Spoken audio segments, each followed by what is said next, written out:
नमस्कार ताई. नमस्कार सर.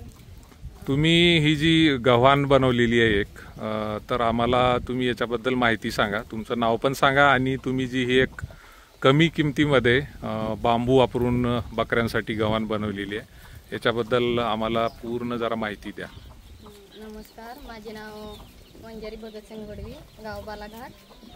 आणि मी ही बकऱ्यांची गव्हाण रीड्स भारत या संस्थेद्वारे मी RCTला प्रशिक्षण घेतलं. त्यानंतर मला कळालं की खाली चारा दिलेला कसा असतं आणि वरती चारा कसा त्याचा फायदा कसा होतो असं आम्हाला तिकडनं शिकून भेटलं.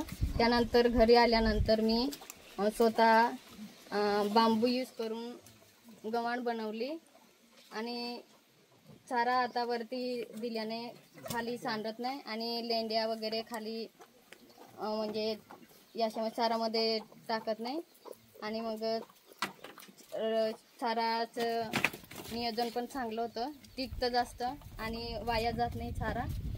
आणि किती बांबूपासून तुम्ही ही गव्हाण बनवली? एकदम कमी बांबू नाही, तीन एक बांबू. हे 3 बांबू समजा. बरं. आणि हे 2च आहे. आणि किती वर्षापर्यंत टिकेल वाटतंय तुम्हाला ही गव्हाण?